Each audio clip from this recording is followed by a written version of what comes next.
Thank you very much. Welcome to my YouTube channel. Thank you very much for subscribing to my YouTube channel. I'm your teacher, Mr. Chilomba. Today, once again, I want us to revise about this question. So this question is coming from 2024 Science Paper 1. Science Paper 1, please take note. Science Paper 1 is always in physics. Okay? So it is physics. So this is coming from 2024 Science Paper 1, question C3. So it means it is coming from section C, question 3. So section C, always there are 3 questions there. There are 3 big questions. You have to choose 2. So there are 3 options that are given, but you have to choose 2 questions from that section. Thank you very much. Let's read it through the question and let's discuss this question so that we see what we can do. Okay? So quickly, the question says, figure C3.1 shows a radioactive radiation labeled X, Y, and Z passing through a magnetic field. So there is this radioactive radiations, or they are just radiations that are passing through the magnetic field. And these radiations are labeled as X, Y, and Z. Now the question is A. Identify the radiations X, Y, and Z. So we identify these radiations marked X, Y, and Z. Okay, so this question, it is based on the radioactivity. So radioactivity is just the process by which an unstable nucleus spontaneously disintegrates to form these radiations. They release energy by forming these radiations that are here. So these are the radiations X, Y, and Z. So what are these radiations? These radiations are passing through the magnetic field. They are passing through the magnetic field. So always, when an unstable nucleus releases energy to form these radiations that are formed are beta particle, alpha particle, and the gamma rays. So when these radiations are passing through the magnetic field, how do they behave? That is what we are supposed to know. How do they behave? So 1, alpha particle, it deflects smaller from the actual path. So it will deflect in a small way from the original path. And beta particle will deflect largely, okay? It deflects largely from the original path. And the last radiation that we have, which is the gamma rays, it doesn't deflect. It will continue moving in its original path, despite passing through the magnetic field or the electric field. So whether it is passing through electric current or magnetic field, it will maintain its original path. So from the questions, which one is it deflecting smallly, and which one is deflecting largely, and which one is not deflecting? Okay? So we've got X, the one which is not diverting very much from the original path. This radiation is called alpha particle. Okay? So we've got our alpha particle, and this one which deflects largely from the original path. Because when you compare these angles, this one is deflecting very much compared to this one. So this one is called beta particle.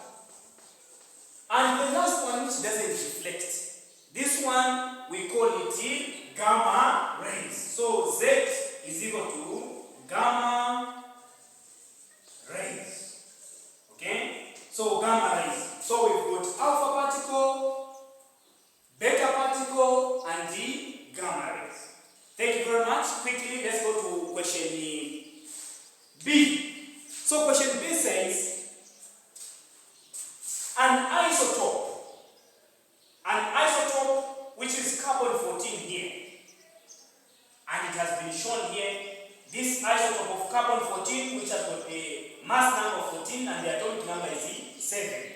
It decays by emitting a beta particle to produce nitrogen.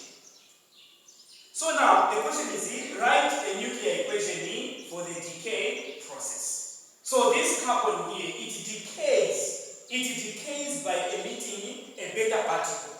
And when it decays, it produces this nitrogen, which is here. So the question now, can you write a nuclear equation to show this process, the process which is happening here? Can you now write a nuclear equation to show this process? Okay? So the first thing is we are going to write a beta equation decay. So we are going to write a beta decay equation. That is what we are going to write. That is the first thing. Okay? So this is the beta particle decay.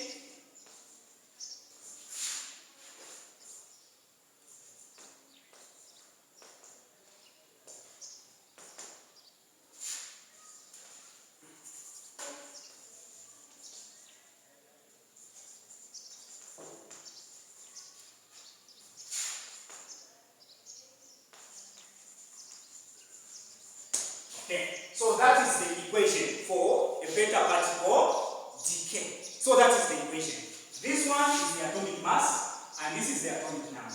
Here, the atomic mass will maintain, and the atomic number will increase by 1 plus the beta particle. Sometimes the beta particle is written like beta particle without the mass, -1.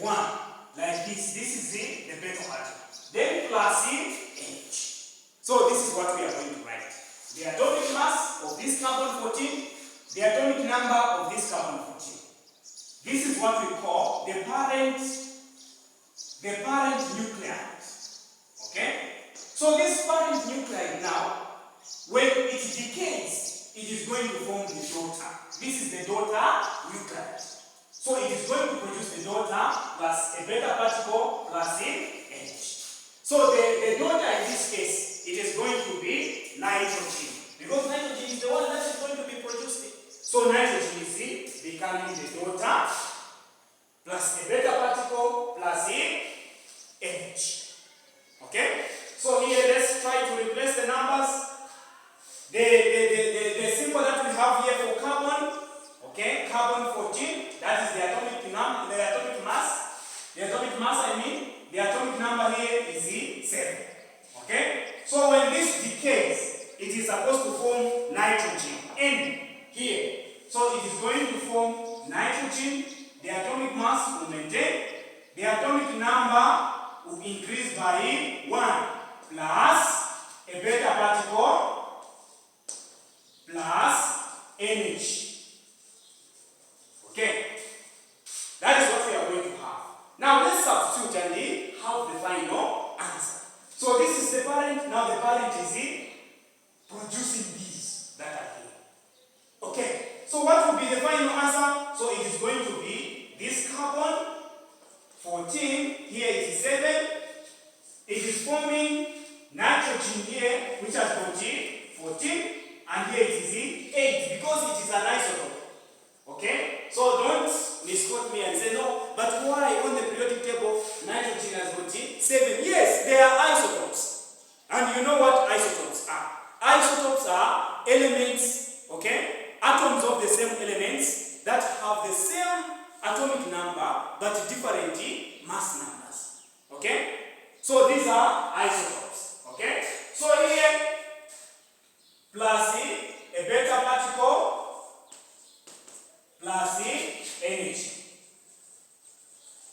This is what is going to be our equation. That is our nuclear equation. That is the nuclear equation that we have there.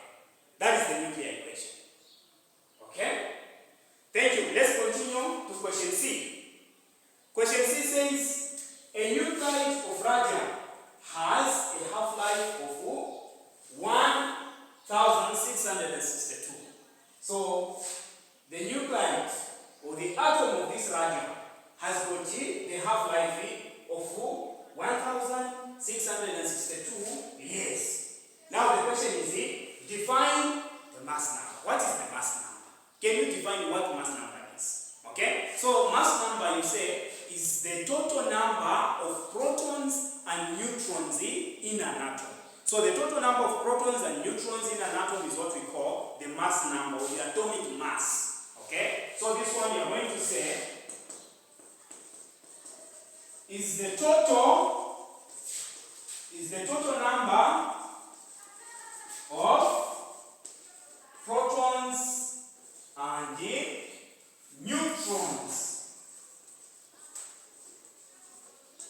in an atom. So it's the total number of protons and neutrons in an atom. The total number of protons and neutrons in an atom is what we call the mass number, or the atomic mass. Okay? Question C, Roman numeral 2. Question C, Roman numeral 2. This question says, calculate the time taken for a sample of radium to decay to this of the original sample. Can you calculate what has been shown there? Okay? Can you calculate what has been shown there?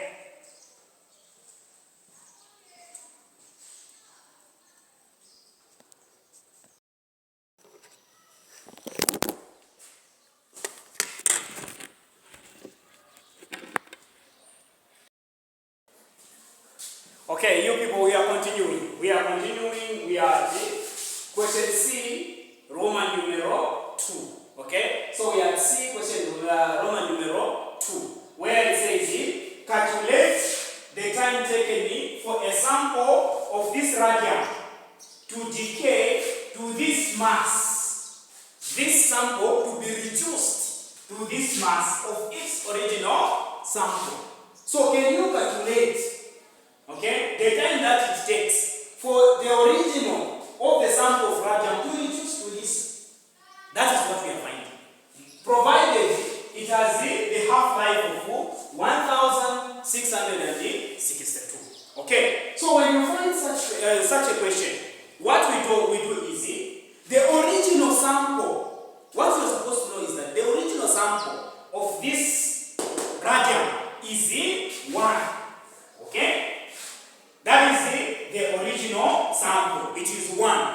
So, when there is no time that has been spent, the original mass is 1. But it will take this time, which is here, it will take this half-life for this one to decay into half. So it will take this time, which is here, for this one to reduce to its half. Okay? So it will take that time, which is 1662, for this one to reduce to half. So this one has reduced it to its half. Now, we are supposed to go further. Look at it, it is reduced to that. Okay? So, after this half-life, this one has reduced it to this. Okay? So, this one has to reduce further. You add another half-life. After another half-life, what is it going to reduce to? Okay? So, you add this one to another half-life. So, you say 1662 plus 1662. What is it giving you? So it will give you 3324. That is the time that it will take. Yes, for this to reduce to 1 over 2 multiplied by 2, it will be 4. So it has taken this time, which is here, for this half to reduce to that order. Okay? Now, we haven't reached this stage. So we have to reduce it further. We add another half-life to this. Okay? So this one, after another half-life, it will be now 1 over 4 multiplied by 2, it will be 8. Now, what time has it taken? You add another half-life to this. So you say this one plus 1662. So you will be at 4,986 years. So these are the years that have been spent for the original sample of radium to reduce it to this, which has been shown here. What time? Can you calculate the time taken for this sample to reduce to this? So this time that we have found here, it's the time that it took for this original mass to reduce it to that. So your answer, the answer that you are supposed to write here, it is this one.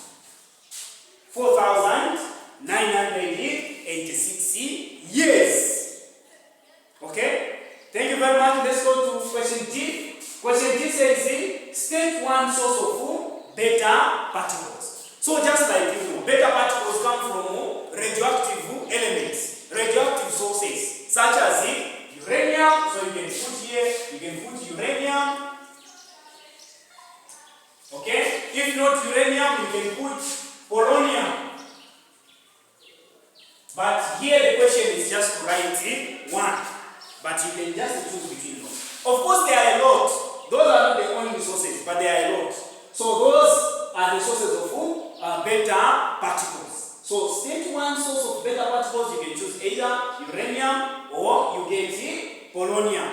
That is what you can get, or what you can write on that question. Okay? Thank you. D, Roman numeral 2, what does it say? It says, state one use of beta particles. State one use of beta particles. So beta particles are radioactive radiations. And radioactive radiations have got several uses. They are used in so many fields. For example, the radioactive radiations can be used in agriculture, okay? To trace, to find out the pace at which these plants are obtaining the nutrients. Or they can be used in industries to identify the leakages in the pipes, okay? Or they can use to treat diseases such as cancer. So here you can just write, can be used to treat cancer. Okay? So that is the question that you can put there. You can just say, these radiations can be used to treat cancer. If you want, you can say, these radiations are used in agriculture to monitor the pace at which these plants obtain nutrients. Thank you very much. Please do not forget to subscribe. Can you subscribe so that whenever I produce a new video, you are notified, so that we revise together. Thank you very much. Shalom, shalom.